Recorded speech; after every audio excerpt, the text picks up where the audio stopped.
विचार करके, ये विचार करके ओ रानी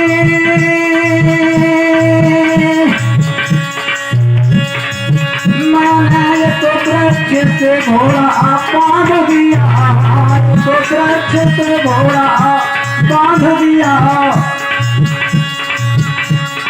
और ले धनक मारे मैं कर मैं सर भर के तट पर बैठ गया।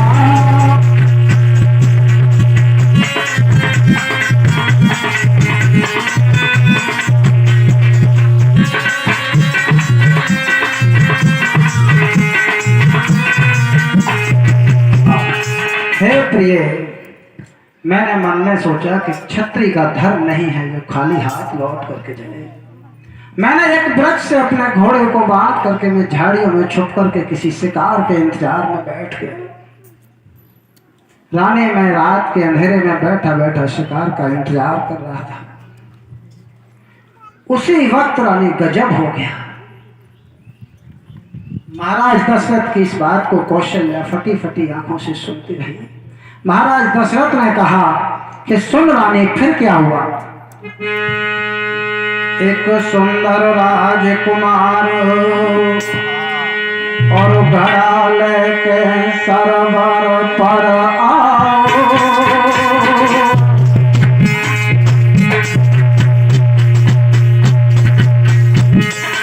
एक सुंदर राजकुमार घड़ा लेके सरवर पर आओ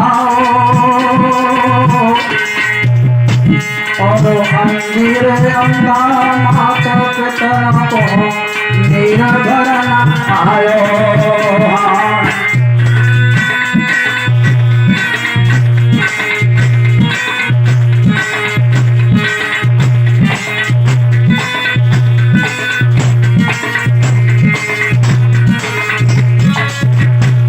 अरे जाए कोई मत मान रे झोंकी, जो विधाता ने किया उसे कोई टाल नहीं सकता। प्रिय, गजब हो गया। एक बालक वहां पर रात्रि के समय पर जल भरने के लिए आया। नहीं क्या हुआ महाराज? अरे जाए कोई मत मान रे झोंकी,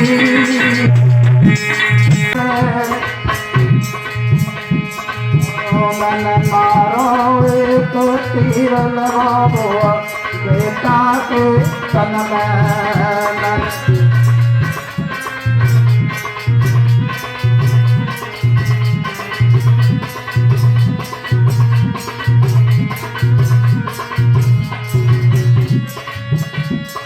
अरे हरिहर बोलो मेरे भाई,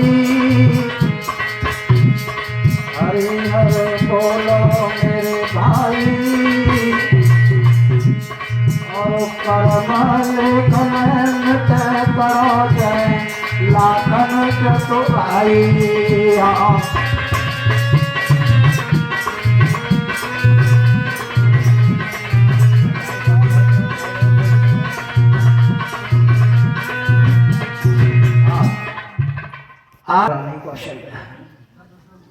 जैसे ही बर्तन को उस बेटा ने पानी में डुबोया, डुब डुब की आवाज आई। मैंने समझा कोई जंगली जानवर आज जल पीने के लिए आ गया। मैंने शिकार समझ के उस जंगली जानवर को समझ करके शब्द भेदी बाढ़ छोड़ दिया। हे प्रिय, वो बाढ़ एक सुंदर राजकुमार की छाती को चीरता हुआ निकल गया। जैसे ही बाण उस राजकुमार की छाती में लगा, हाँ मैया कह करके वो सरोवर के किनारे पर गिर पड़ा। जब मैंने मानवी आवाज में जब हाँ मैया की आवाज सुनी, मेरा कलेजा फट गया। हे प्रिय, मैंने कहा आज अनर्थ हो गया, आज जीवन में कोई धोखा हो गया, कोई घोर पाप हो गया। प्रिय, मैं दौड़ करके सरोवर के किनारे पर पहुंचा। मैंने जाकर के देखा तो एक सुंदर राजकुमार जिसके पास में पानी का पात्र पड़ा हुआ था, जिसकी छाती से रुधिर की धारा बह रही थी। अपने समय का अंतिम वक्त की छड़ गिर रहा था। मैंने जाकर के उस बेटे को गोद में उठाया, धूल धूसरित चेहरे को अपने दुपट्टे से साफ किया, उसका सिर उठा करके अपनी गोद में रखा। प्रिय वो फटी फटी आंखों से मेरी ओर देखने लगा। मुझसे बोला, आप कौन हो? मैंने आपका क्या बिगाड़ा था? मुझे किस कसूर के कारण आपने आज आपने मेरी छाती में बाढ़ मार दिया? हे राजन, आपने अच्छा नहीं किया। हे प्रिय, उसके शब्द सुन के मेरे कलेजे के टुकड़े टुकड़े हो गए। मेरे पास कोई जवाब नहीं था। रानी में निरुत्तर हो गया। मैंने बेकसूर बालक की बाढ़ मार दिया था। रानी अंतिम समय पर उस सिरबड़ कुंवर ने मेरी ओर आंखें फाड़ फाड़ करके मुझसे एक बात कही कि सिरबड़ यहाँ कहने लगा, और अब करो नया मलाल, जो होना था वो हो गया, राजन तजिए ख्याल।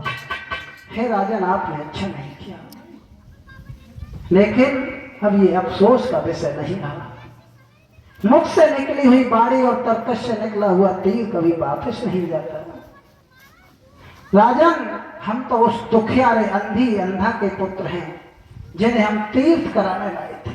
उस मैया बाबुल के इकलौते पुत्र हैं जो कांबर में एक वृक्ष के पास बैठे बैठे हमारी बाट देख रहे हैं, जिनका गला पानी से सूखा जा रहा है। उन मैया बाबुल ने हमें पानी लेने के लिए भेजा था। राजन, ये तुमने क्या कर दिया?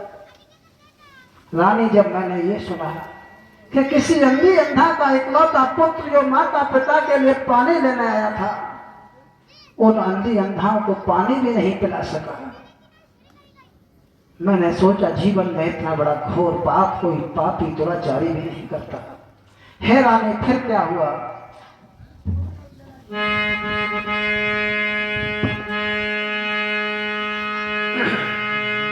कि मारा रे तीर गिरा रे धरड़ी पे,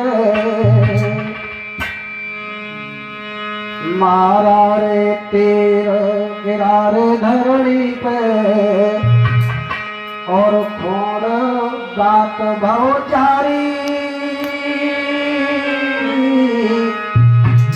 आके मिल जा तेरे तीर मार के, कर दो चुलम शिकारी।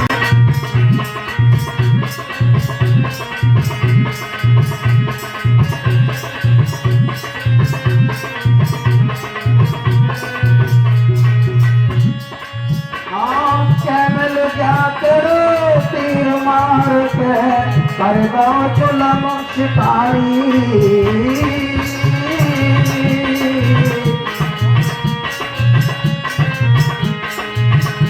और रानी क्या बोला हो?